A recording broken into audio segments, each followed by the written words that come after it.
من الشيطان الرجيم بسم الله الرحمن الرحيم وجعلنا من بين أيديهم سدا ومن خلفهم سدا فأغشيناهم فهم لا يبصرون صدق الله العلي العظيم. معزز مصلیان جمعہ، بزرگوں اور دوستوں، گزشتہ کئی ملاقاتوں سے حضور اکرم صلی اللہ علیہ وسلم کے حیات طیبہ جو مکی زندگی سے متعلق ہے اس کی تفصیلات آپ کے سامنے آ رہی ہیں، اور آج حضور پاک صلی اللہ علیہ وسلم کی مکی زندگی کی آخری کڑی جس کو ہم ہجرت کہتے ہیں، اسی سے متعلق کچھ گزارشات آپ کے سامنے رکھنے. آپ کو معلوم ہے کہ حضور اکرم صلی اللہ علیہ وسلم نے جس وقت سے نبوت کا اعلان فرمایا اسی وقت سے آپ کو اور آپ کے متبعین کو طرح طرح سے تکلیفیں پہنچانے شروع کر، حتیٰ کہ مکہ مکرمہ کے اندر مسلمانوں کا رہنا اور ان کی زندگی دوبھر ہو گئی. تو سب سے پہلے حضور پاک صلی اللہ علیہ وسلم نے مسلمانوں کو حبشہ کی طرف ہجرت کی اجازت مرحمت فرمائی.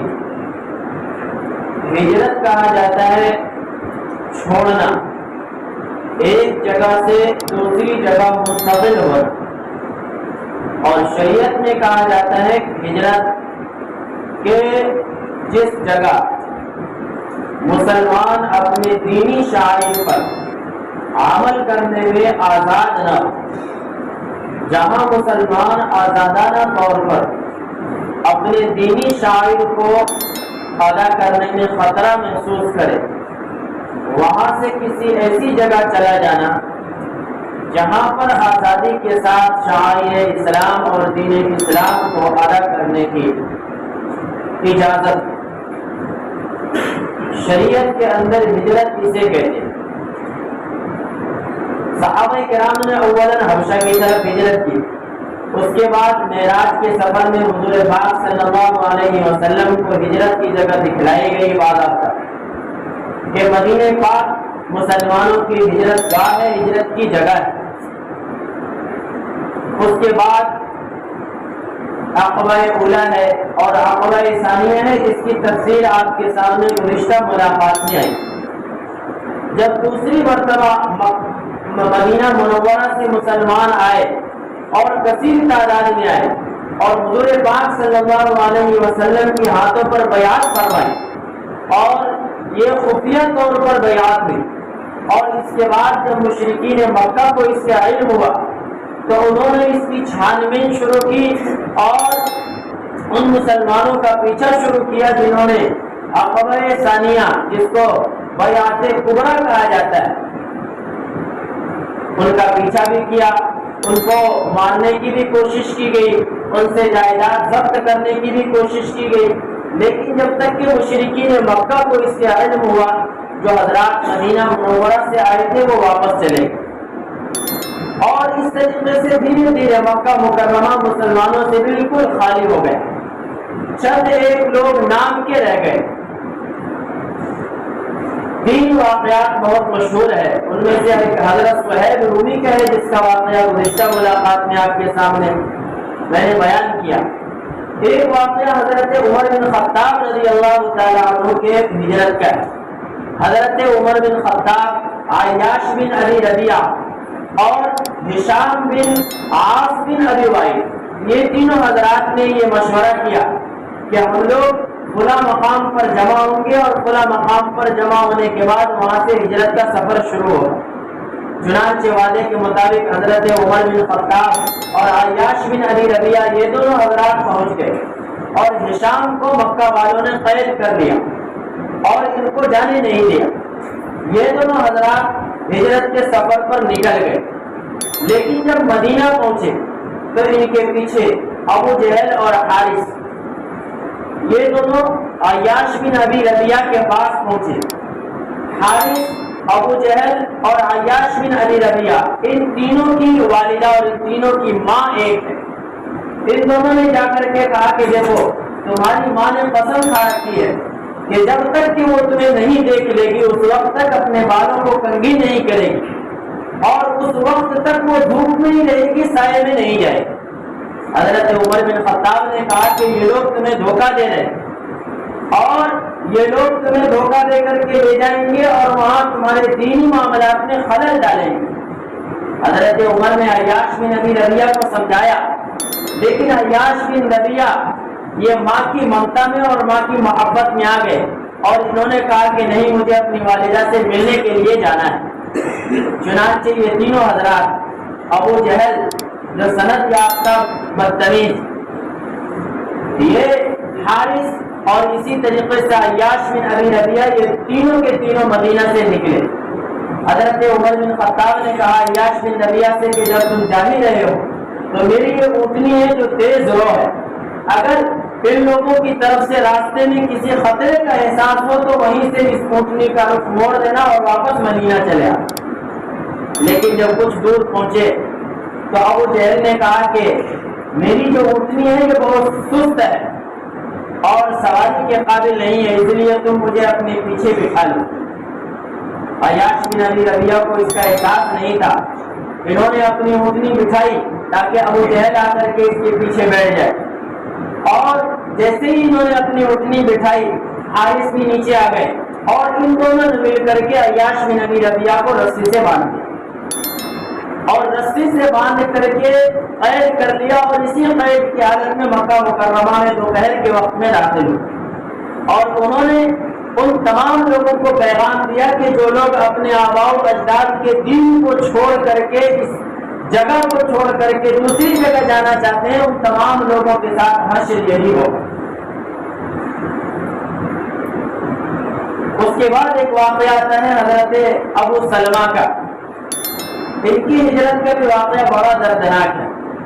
حضرت ابو سلمہ نے جب ہجرت کا ارادہ کیا اور لوگوں کو پتہ چلا کہ یہ مکہ چھوڑ کر کے مدینہ جانے والے ہیں تو ان کے سسرال والے آ گئے اور انہوں نے کہا کہ ہماری لڑکی تمہارے ساتھ شہر شہر کیوں بھٹکے گی، ہم کس بنیاد پر اپنی بیٹی کو اور اپنے خاندان کی لڑکی کو تمہارے ساتھ جانے دیں، تمہارا کوئی ٹھکانہ نہیں۔ اور یہ سچ ہے کہ مسلمان ہجرت کر کے مدینے کی طرف صرف دین پر عمل کرنے کی غرض سے جایا کرتے تھے تاکہ وہاں پہ آزادی کے ساتھ شعائر اسلام کو ادا کر سکیں۔ تو انہوں نے اپنی عورتوں کو، اپنی بیٹی کو اور اپنے خاندان کی لڑکی کو حضرت ابو سلمہ کے ساتھ جانے سے منع کر دیا۔ تو حضرت ابو سلمہ کے جو خاندان والے تھے ان کو بھی غصہ آیا اور انہوں نے کہا کہ جب تم نے اپنی لڑکی کو جانے سے منع کر دیا تو ابو سلمہ کا جو بچہ ہے اس کو بھی ہم تمہارے پاس نہیں رہنے دیں گے۔ اور دونوں خاندانوں کے درمیان بچے کی ایسی دونوں طرف سے کھینچا تانی ہوئی کہ بچے کا ایک ہاتھ پڑ گیا۔ دونوں خاندان تاؤ میں تھا، وہ کہتے تھے کہ ہم اپنی بچی کو نہیں جانے دیں گے، اور اس کے دادیال والے کہتے تھے کہ جب تم اس کی عورت کو، ابو سلمہ کی بیوی کو جانے نہیں دو گے تو یہ جو بچہ ہے یہ باپ کا حق ہے، اس کو بھی ہم تمہارے پاس نہیں رہنے دیں۔ دونوں نے دونوں طرف سے بچے کو کھینچا، بچے کا ہاتھ اکھڑ گیا۔ لیکن حضرت ابو سلمہ ہجرت کر کے مدینہ منورہ تشریف لیا اور حضرت ام سلمہ جو تھی جہاں پہ یہ واقعہ پیش آیا تھا اس جگہ کا نام ہے ابتخ،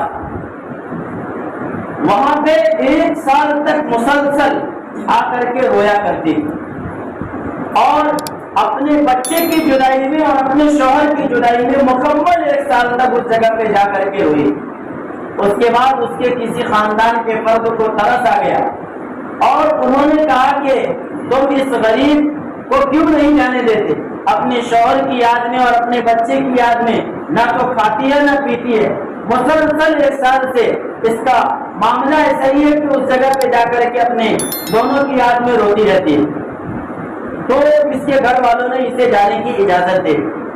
اب ایک تو یہ ہے کہ ایمان کی طاقت ہے، دوسری یہ ہے کہ شوہر کی جدائی ہے، اور تیسری یہ ہے کہ بچے کا غم ہے۔ انہوں نے جیسے ہی اجازت ملی اپنے بچے کو ان کے دادیال والوں سے لیا اور اکیلی چل پڑی۔ 500 کلومیٹر کا سفر، اکیلی عورت سفر پہ نکل پڑی، راستہ معلوم نہیں اور منزل متعین ہے لیکن لمبا سفر ہے۔ اس زمانے میں بغیر قافلے کے سفر کرنا ایک مشکل کام تھا۔ یہ نکل پڑی، راستے میں عثمان بن ابو طلحہ سے ملاقات ہوئی۔ انہوں نے کہا کہ تم کہاں جا رہی ہو؟ کہنے لگی کہ میں مدینے جا رہی ہوں۔ تو وہ کہنے لگے کہ تمہارے ساتھ کوئی ہے؟ وہ کہنے لگی ام سلمہ کہ کوئی نہیں ہے، بس اللہ کا سہارا ہے اور یہ بچہ ہے۔ چنانچہ حضرت عثمان بن ابی طلحہ یہ ان کے ساتھ گئے ہیں اور مدینہ پہنچا کر کے صرف اسی کو پہنچانے کے لیے مدینہ پہنچا کر کے پھر واپس مکہ مکرمہ آئے۔ جب مقام قبا میں پہنچے تو انہوں نے کہا کہ یہ دیکھو یہی آبادی ہے جس میں تمہارے شوہر رہتے ہیں۔ چنانچہ وہاں سے اس نے حضرت عثمان بن ابی طلحہ کو دعا دی اور وہاں سے اپنے شوہر کے پاس جا کر کے ملے۔ یہ 3 واقعات ہجرت کے مشہور ہیں۔ اس کے بعد ادھر قریش مکہ کو چین نہیں آتا کہ سارے کے سارے مسلمان جا کر کے مدینہ منورہ میں بس گئے۔ اب مکہ مکرمہ کے اندر گنے چنے چند لوگ رہ گئے۔ حضرت حضور پاک صلی اللہ علیہ وسلم، حضرت ابوبکر صدیق، حضرت علی، یہ 3 حضرات کے علاوہ باقی وہ لوگ تھے جن کو کفار مکہ نے قید کر لیا تھا یا زبردستی روک رکھا تھا، جانے نہیں دیتے۔ باقی یہ 3 لوگ صرف مکہ مکرمہ کے اندر بچ گئے۔ حضرت ابوبکر صدیق رضی اللہ تعالیٰ عنہ کو اور حضرت علی کو حضور پاک صلی اللہ علیہ وسلم نے روکا تھا، اور حضرت ابوبکر صدیق سے حضور نے فرمایا تھا کہ مجھے جب ہجرت کی اجازت ملے گی اس وقت رفیق سفر تم ہوگے اور ہم دونوں ساتھ میں سفر کریں۔ حضرت ابوبکر صدیق میں شوق محبت میں اور حضور پاک صلی اللہ علیہ وسلم اور اپنے ان دونوں کے ساتھ سفر کرنے کی خوشی میں 2 اونٹنی اور ان کو کھلا پلا کر کے زبردست اور تر و تازہ بنا دیا تاکہ سفر میں کسی طرح کی کوئی پریشانی پیش نہ آئے۔ اب ادھر قریش مکہ کی میٹنگ شروع ہوئی۔ اس کے اندر 11 خاندان کے سردار شریک ہوئے اور میٹنگ اس طور پر شروع ہوئی کہ اب حضور کے ساتھ کیا معاملہ کیا جائے۔ یہ سارے کے سارے لوگ جمع ہونے کے لیے ایک جگہ پہ اکٹھے ہوئے، میٹنگ کرنے کے لیے ایک جگہ اکٹھے ہوئے۔ اسی دوران ایک ابلیس بھی ان کے مجلس میں آ گیا۔ کہا جاتا ہے کہ لوگوں نے کہا کہ یہ نجد کا شیخ ہے، لیکن ابلیس آیا تھا ان کو رائے دینے کے لیے کہ تم حضور کے ساتھ ایسا معاملہ کرو۔ سبوں نے بات شروع کی تو ایک نے کہا کہ ان کو اپنے شہر سے نکال دیا جائے، اس کے بعد جہاں چاہے وہاں جائے اور جو کرنا ہے وہ کرے، ہم اپنے شہر میں سکون اور اطمینان کے ساتھ رہیں گے۔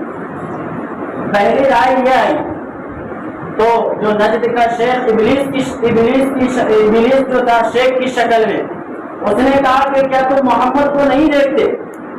اس کے بول کتنے میٹھے ہیں اور اس کے بعد جو کلام ہے وہ سنتا ہے تو اس کا گرویدہ ہو جاتا ہے، اور ایک بار جو ان کی اتباع کر لیتا ہے زندگی بھر اس سے منہ نہیں موڑتا۔ تو اگر تم کسی دوسری جگہ ان کو جانے دو گے تو وہاں پہ ان کی تعداد اور ان کی کثرت ہو جائے گی، اس کے بعد یہ الٹا تمہارے اوپر حملہ کریں گے اور تمہارے شہر کو تم سے چھین لیں گے۔ یہ رائے فیل ہو گئی۔ دوسری رائے لوگوں نے یہ دی کہ ان کو لوہے کی بیڑی میں جکڑ دیا جائے تاکہ یہ کہیں جا نہ سکے۔ پھر اسراء کی ترتیب میں لوگوں نے کہا کہ جتنے لوگ مدینہ منورہ گئے ہیں اور ان کے ماننے والے اب تقریباً عرب کے ہر قبیلے میں کچھ نہ کچھ لوگ ہیں، اور خود کفار مکہ جب قرابت کی محبت جوش مارے گی تو وہی ہم پر ٹوٹ پڑیں گے اگر ان کو لوہے کی بیڑی میں جکڑیں گے۔ اس لیے اس کو جکڑنا بھی بے فضول ہے، ان کو جکڑنا بھی فضول کی بات ہے۔ اب تیسری رائے آئی کہ نعوذ باللہ محمد صلی اللہ علیہ وسلم کو قتل کر دیا جائے۔ اب قتل کرے کون؟ اگر کوئی ایک خاندان کا فرد کرتا ہے یا کوئی ایک آدمی اس کو انجام دیتا ہے تو ظاہر ہے کہ جو بنو ہاشم کی اولاد ہے وہ ان کو نہیں چھوڑے۔ 11 سردار کا انتخاب ہوا حضور پاک صلی اللہ علیہ وسلم کو نعوذ باللہ قتل کرنے، ان میں سب سے پہلا نام ابو جہل کا۔ 11 خاندان کے سردار کا انتخاب ہوا کہ یہ تمام کے تمام لوگ ایک بار ہی حضور پہ حملہ کریں تاکہ بنو ہاشم کی اولادوں کو ان 12 خاندان سے قصاص اور قتل کا بدلہ لینے کی ہمت نہ ہو سکے۔ مقصد صرف یہی تھا۔ ادھر جیسے ہی یہ میٹنگ فائنل ہوئی اور تمام کے تمام لوگ یہ طے کر چکے کہ آج رات میں ان کے گھر کا محاصرہ کریں گے، اور رات کے سناٹے میں نعوذ باللہ جب محمد اپنے بستر پر آرام فرما رہے ہوں گے اس وقت سارے کے سارے 11 کے 11 افراد اور 11 کے 11 سردار ایک بار ہی ان پر حملہ کر دیں گے اور ان کو نعوذ باللہ قتل کر ڈالیں گے۔ ادھر حضور کے پاس حضرت جبرائیل علیہ السلام تشریف لائے اور کہا کہ یا رسول اللہ، اللہ تعالیٰ نے آپ کو ہجرت کی اجازت دی۔ اب دوپہر کے وقت میں حضور پاک صلی اللہ علیہ وسلم پہنچے حضرت ابو بکر صدیق کے گھر۔ عام طور پر اس وقت حضرت ابو بکر کے یہاں جانے کا حضور کا معمول نہیں تھا۔ جیسے ہی حضرت ابو بکر کے پاس پہنچے، گھر پر پہنچے، کسی نے کہا کہ حضور پاک صلی اللہ علیہ وسلم آپ کے پاس تشریف لائے۔ حضرت عائشہ کی روایت ہے کہ ہم لوگ ابو بکر کے مکان میں اکٹھے تھے۔ حضور پہنچے تو حضور نے حضرت ابو بکر سے کہا کہ بقیہ لوگوں کو یہاں سے ہٹا دو۔ حضرت ابو بکر کہنے لگے کہ یا رسول اللہ، یہ آپ کے خاندان کے اور آپ کے گھر کے لوگ ہیں۔ تب حضور نے کہا کہ مجھے ہجرت کی اجازت مل گئی ہے اور آج رات میں ہم ہجرت کریں۔ ادھر کفار مکہ نے مکمل تیاری کر لی اور پورے گھر کا محاصرہ کر لیا۔ اب ادھر حضور پاک صلی اللہ علیہ وسلم کے پاس کفار مکہ کی کچھ امانتیں بھی رکھی ہوئی ہے۔ حضور کی تکذیب کرتے تھے اور حضور کی رسالت کو جھٹلاتے تھے، حضور کو گالیاں دیتے تھے، حضور کے اوپر پتھر برساتے تھے، لیکن دوسری طرف ان کو یہ بھی اعتماد تھا کہ یہ امین ہے، اس لیے اپنی امانتیں حضور کے پاس آ کر کے رکھا کرتے کہ یہاں جو امانت رہے گی وہ کبھی ضائع نہیں ہو سکتی۔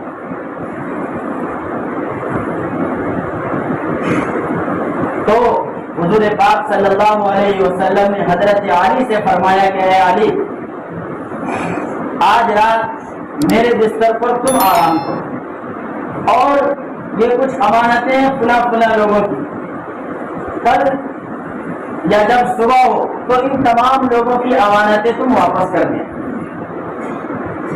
حضور پاک صلی اللہ علیہ وسلم نے حضرت علی کو اپنے بستر پہ لٹا دیا اور حضور صلی اللہ علیہ وسلم تمام کے تمام مشرکین محاصرہ کیے ہوئے اور اس طاق میں ہے کہ کب وہ وقت آئے کہ ہم تمام کے تمام لوگ ایک بار ہی ان پہ حملہ کریں۔ حضور صلی اللہ علیہ وسلم ان کے درمیان سے نکل گئے، ایک مٹھی کنکر لی اور روایتوں کے اندر ہے کہ ان کے سروں پر ڈال دی کنکر یا مٹی. قرآن کی سورہ یاسین میں ہے وَجَعَلْنَا مِن بَيْنِ أَيْدِيهِمْ سَدًّا وَمِنْ خَلْفِهِمْ سَدًّا، کہ ہم نے ان کے آگے اور ان کے پیچھے پردہ حائل کر دیا، دیوار نما حائل کر دیا. فَأَغْشَيْنَاهُمْ، ان کی نگاہوں کو ہم نے اچک لیا. کہ حضور ان کے درمیان سے گئے ہیں لیکن حضور ان کو نظر نہیں آئے، حضور کو وہ دیکھ نہیں سکے. اور یہاں پہ ایک بات غور کرنے کی ہے کہ مکی زندگی اتنی مصیبتوں بھری زندگی گزری ہے. اللہ تبارک و تعالیٰ کے علم میں تھا کہ ہجرت کا ایک وقت آئے گا اور حضور مکے سے مدینہ ہجرت کریں گے، لیکن اللہ تبارک و تعالیٰ نے اپنے پاک پیغمبر کو آزمائش کے اندر رکھا. اور آزمائش ایک دو دن کی نہیں، مسلسل زندگی کا آدھا حصہ ہے. اور آزمائش بھی ویسی نہیں ہے. کتنوں کی جانیں گئی اور کتنوں کا مال گیا، تب جا کر کے حضور پاک صلی اللہ علیہ وسلم کو ہجرت کی اجازت ملی. حضور ان کے درمیان سے نکلے اور نکل کر کے سیدھے حضرت ابوبکر صدیق کے یہاں. حضرت ابوبکر صدیق اور حضور اکرم صلی اللہ علیہ وسلم نے آگے کا سفر کیا. اب جب وہ وقت آیا کہ یہ لوگ حضور پر حملہ کریں قتل کرنے کے لیے، نعوذ باللہ، اس سے کچھ دیر پہلے ایک شخص نے آ کر کے بتلایا کہ محمد کو تم جس کے قتل کے طاق میں تم لوگ یہاں ہو، ان کو تو میں نے باہر دیکھا. دوسرے شخص کو حضور نظر آ گئے، لیکن جن لوگوں نے محاصرہ کیا تھا ان کو نظر نہیں آیا. جن لوگوں نے جب گھر جا کر کے دیکھا تو حضرت علی وہاں پہ سو. اب غصے کا کیا عالم ہوگا آپ اندازہ لگا سکتے. حضرت علی کو روایتوں کے اندر ہے کہ حضرت علی کو کھینچ کر کے وہاں سے حرم میں لائے اور وہ غصے کا آدھا حصہ حضرت علی کے اوپر ختم کیا. اس کے بعد سیدھے حضرت ابوبکر صدیق رضی اللہ تعالیٰ عنہ کے گھر گئے. ان کو معلوم تھا کہ حضور اگر گئے ہوں گے کہیں تو اپنے خاص یار کے پاس گئے. وہاں پہنچے، دروازہ کھٹکھٹایا. اسما بنت ابی بکر باہر آئے اور ابو جہل نے کہا کہ تمہارے ابا کہاں ہیں؟ کہنے لگی بخدا مجھے معلوم نہیں. ابو جہل ملعون نے اس زور سے ان کی رخسار پہ تھپڑ مارا کہ کان کی جو بالی تھی وہ گری. اس کے بعد ان لوگوں نے جو تیز رو سوار تھے ان کو جتنے راستے تھے مکہ سے نکلنے کے، ہر راستے کے اوپر آدمی بھیجے. لیکن حضور اور حضرت ابوبکر صدیق یہ نکل چکے اور نکل کر کے کوئی 4-5 میل کے فاصلے پر ایک پہاڑ کے اوپر غار ثور کے نام سے جسے ہم جانتے ہیں، اور روایتوں کے اندر ہے کہ حضور جب غار ثور کے سفر پر تھے تو پنجوں کے بل چلتے تاکہ کسی آنے والے کو قدم کے نشانات سے معلوم نہ ہو کہ یہاں ہم لوگ چھپے ہوئے. جب غار کے پاس پہنچے تو حضرت ابوبکر کی عظمت اور حضرت ابوبکر کا شوق اور حضرت ابوبکر کا ایمانی جذبہ دیکھی. اس لیے حضرت عائشہ کی روایت کے اندر پوچھتی ہیں کہ یا رسول اللہ، کیا کسی کی نیکی آسمان کے اوپر جو ستارے ہیں اس کے برابر بھی ہے؟ کیا کسی کی نیکی آسمان کے اوپر جو ستارے ہیں اس کے برابر بھی ہے؟ حضرت حضور پاک صلی اللہ علیہ وسلم نے کہا میری عائشہ، میرے فاروق کی نیکی اس سے بھی زیادہ. حضرت عائشہ کو تھوڑا سا غلط ہوا، تھوڑی مایوسی ہوئی کہ حضرت عائشہ کے دل میں تھا کہ حضور میرے ابا کا نام لیں گے. حضرت عائشہ کہنے لگی کہ یا رسول اللہ اور میرے ابا، مطلب میرے ابا کی نیکی پھر کتنی ہے؟ حضور لیٹے ہوئے تھے، حضور اٹھ کر کے بیٹھ گئے اور فرمانے لگے کہ عائشہ تم نے میرے صدیق کی بات کی ہے تو سنو، حضرت ابو بکر صدیق کی اس ایک رات کی ہجرت والی رات کی نیکی حضرت عمر فاروق کی پوری زندگی کی نیکی اس کا مقابلہ نہیں. جب غار ثور پہ چڑھے حضور تو حضرت ابو بکر صدیق نے دیکھا کہ حضور کو تکلیف ہو رہی ہے تو حضرت ابو بکر نے اپنے کاندھے پہ حضور کو اٹھا لیا. ایک تو پہاڑ کے اوپر چڑھنا مشکل اور اس پہ کسی کو اٹھا کر کے چڑھنا تو دوگنی مشکل کا راستہ.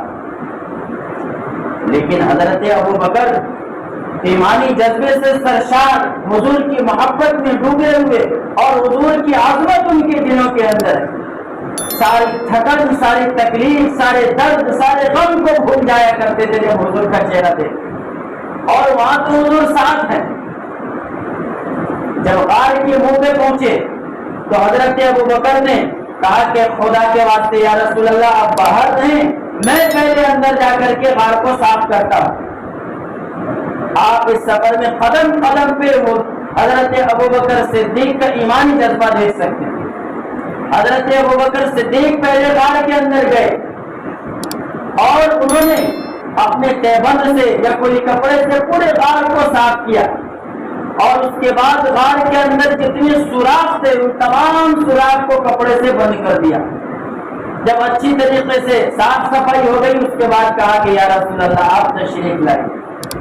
اس کے باوجود بھی ایک دو سوراخ بچ گیا. اس کو حضرت ابو بکر صدیق نے اپنے پیر سے دبا دیا تاکہ کوئی موذی جانور اندر نہ آ سکے اور میرے حضور کو تکلیف نہ پہنچا سکے.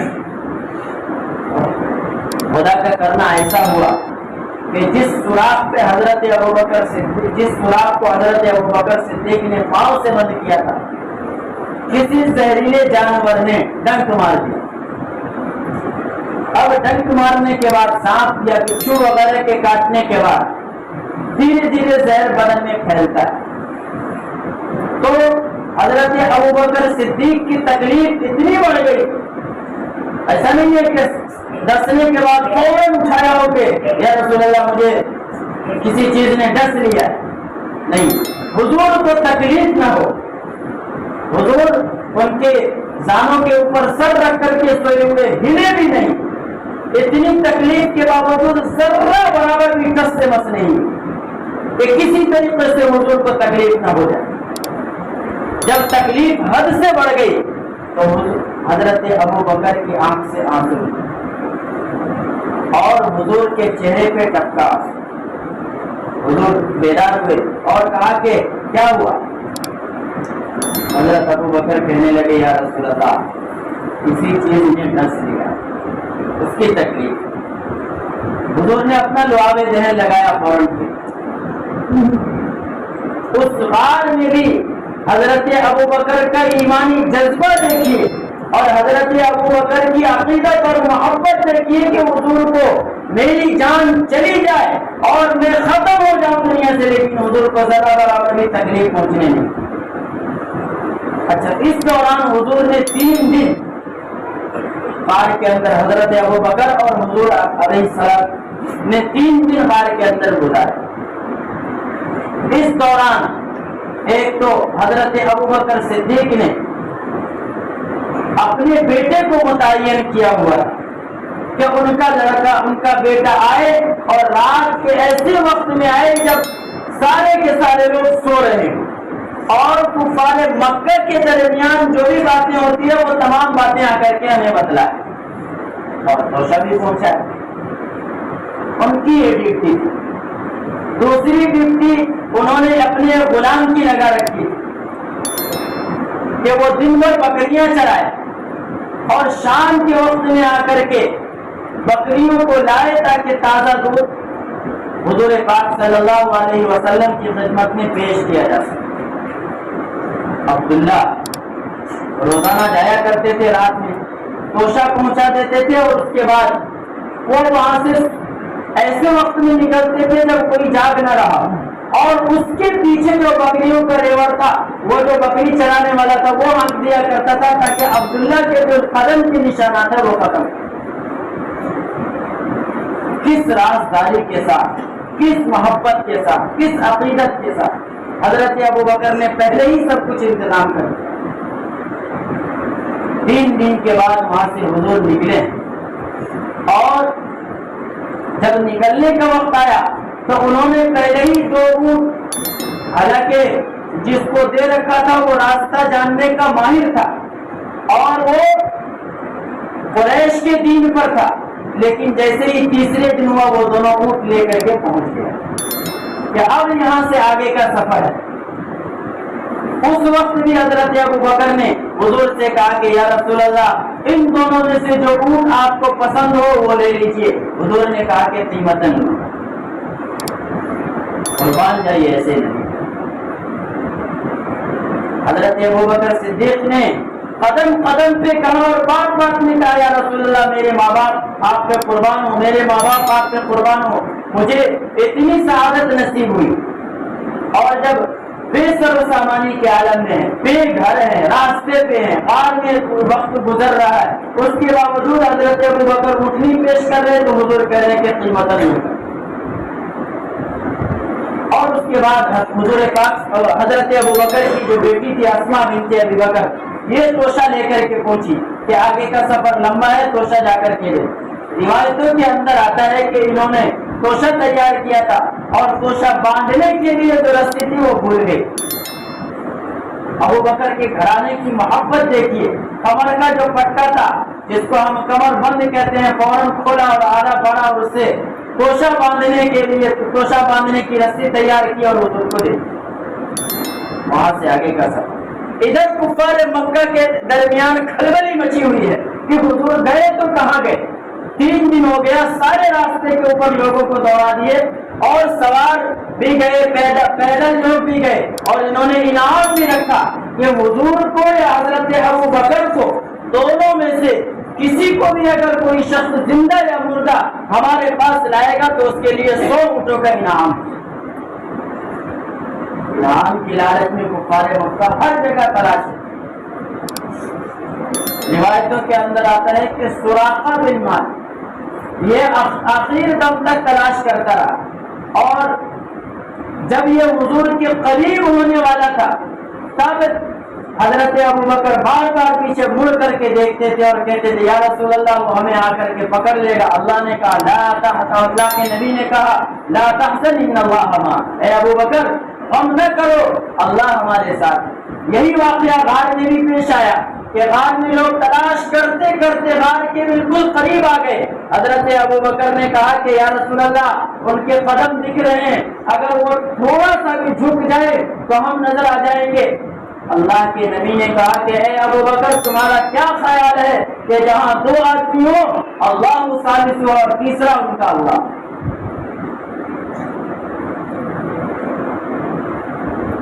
فرض یہ کہ حضور پاک صلی اللہ علیہ وسلم ہجرت کر کے مدینہ پہنچ گئے۔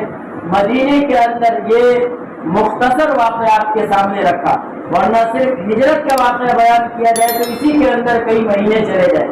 آپ دیکھ رہے ہیں کہ 2 مہینہ تقریباً ہو گئے، 2 مہینے سے زیادہ ہو گئے، اور حضور اکرم صلی اللہ علیہ وسلم کی پیدائش سے پہلے سے واقعہ ہم نے سورہ فیل سے شروع کیا تھا، اور آج جا کر کے شارٹ کٹ چلتے چلتے مکی زندگی مکمل ہو گئی۔ اللہ کے نبی صلی اللہ علیہ وسلم مکی زندگی مکمل ہو گئی، مدینہ پہنچے۔ جب مدینہ پہنچے تو حضور پاک صلی اللہ علیہ وسلم نے جو مدینے کا پرانا نام یثرب تھا اس کو بدل کر کے مدینہ الرسول رکھ دیا، اور وہ شہر آج تک مدینہ الرسول ہے۔ تخفیف کے لیے اور شارٹ کٹ میں ہم مدینہ اس کو کہتے ہیں، ورنہ تو اصل نام اس کا مدینہ الرسول ہے۔ ہمیں بھی حضرت ابوبکر صدیق جیسا ایمانی جذبہ اور ان جیسی سچی عقیدت اور محبت اللہ تبارک و تعالیٰ نصیب فرمائے۔